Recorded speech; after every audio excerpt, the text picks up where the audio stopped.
Salut, aujourd'hui je vais t'apprendre That's Life de Frank Sinatra. Donc c'est une chanson qui n'a pas été très abordée sur le ukulélé. Et moi je vais t'apprendre aujourd'hui la première partie, donc à dire donc quand il dit That's Life, et je vais t'apprendre jusqu'à ce qu'il refasse le refrain du genre I said That's Life. Donc c'est les accords les plus simples, enfin c'est des accords très simples, même un débutant peut le faire. Donc on va commencer déjà par les accords, si vous les connaissez pas. Si vous les connaissez, je vous invite à aller dans la description et vous référer au temps où je commence à expliquer la suite d'accords et les strumming patterns et tout ça. Donc vous verrez dans la description. Donc il y a quatre accords. Même plus. Bon, vous allez voir. Donc, il y a déjà G, donc Sol majeur, qui est celui-là. Vous avez cette case-là, et celle-ci. Alors, c'est un peu miroir sur la vidéo, mais vous voyez bien mes doigts. Ça doit sonner comme ça. Ensuite, on a comment on appelle ça, le La septième en gros. Le La septième,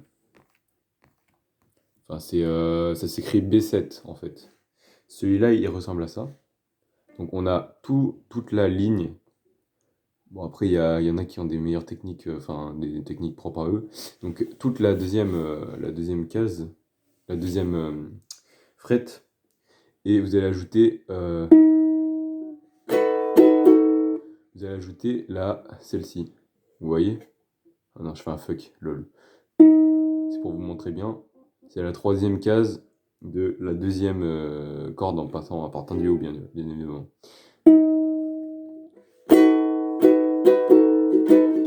Ça doit sonner comme ça. Ensuite, vous avez le fameux Mi mineur, EM quoi, enfin moi je les appelle avec l'anglais, du coup je suis un peu paumé. Ça vous le connaissez très sûrement, c'est courant comme le Sol. Cette case-là, cette case-là, cette case-ci.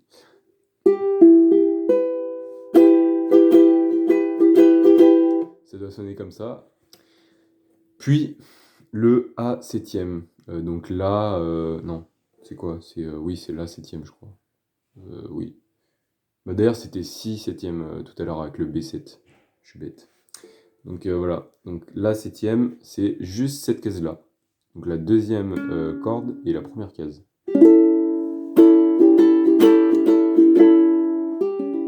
Ça doit sonner comme ça. Voilà. Et voilà.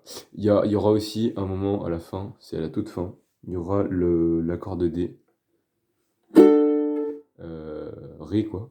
Donc cette case-ci, cette case-là, et celle-ci. Hop, hop et hop. Vous pouvez faire la technique d'un seul doigt et vous essayez de pas. En fait, il y a une technique qui consiste à appuyer sur les trois cordes sans toucher celle-ci.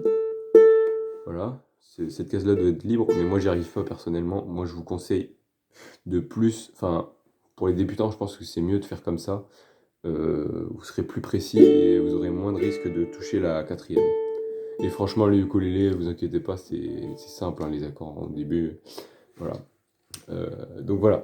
Donc ça va faire comme ça va faire il y a un strumming pattern. euh, Autrement dit en français, parce que moi j'ai tous les mots en anglais, mais je suis teubé, j'ai pas regardé le vocabulaire. Donc en gros, tu sais, c'est le rythme. Donc il y a ça par exemple, c'en est un. Il y a donc celui qu'on va prendre pour Dutch Life, c'est bas, haut, bas, haut, bas, haut, comme ça, sans fin. Alors, à vous de faire votre propre vitesse, mais vous pouvez faire comme l'original, vous pouvez faire plus lent, vous pouvez faire plus rapide, c'est à vous de décider. En tout cas, moi ce que je trouve le plus approprié c'est bas, haut. Donc, entraînez-vous à faire ça et ensuite vous essayez de chanter dessus. Mais en gros, ça va faire ça avec les accords, ça donne ça.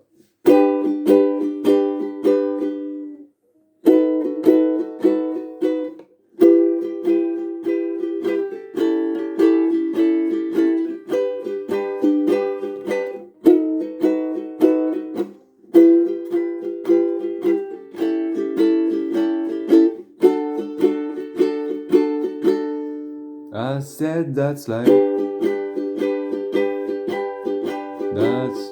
That's fine. Voilà. Après, c'est là j'en suis au deuxième couplet, quoi. Et donc le premier couplet, c'est ça. Donc on a Sol, voilà, avec That's Life, c'est Sol. Ensuite, c'est That's What, All. Donc moi, je commence à All.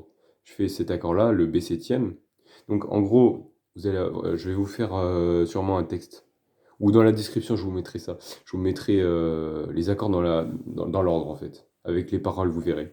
Donc, That's Life. Donc, vous avez Sol, ensuite B septième, Mi mineur, A septième. Et là, ça fait déjà une mesure.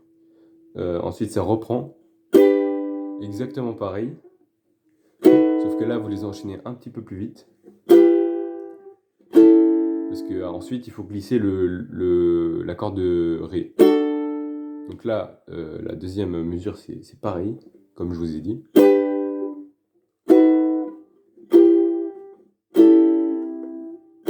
June, tu vois, June, tu fais ça. Tu fais ça, t'es pas obligé de faire comme ça. Et en fait, à la fin de ce premier couplet, que je mettrai dans la description, donc vous faites le June, mais vous n'êtes pas obligé de continuer comme un gogol à continuer de faire votre rythme. Et ça donnera plus de contraste et ça sonnera mieux. Enfin, ça sera beaucoup mieux parce que ça donnera un silence. Et ensuite, on pourra reprendre beaucoup mieux ensuite avec le deuxième couplet. Donc, moi je vous conseille, mais après c'est comme vous voulez, hein. Après vous pouvez même changer le rythme, hein. C'est comme vous voulez, c'est comme vous le sentez. Moi je vous donne les notes, les accords, et vous en faites à votre sauce. Voilà. Donc c'était la première partie de That's Life. Vous aurez tout dans la description, et voilà, bah, après je vais faire je vais faire les autres parties très très prochainement là. Voilà. Allez, ciao!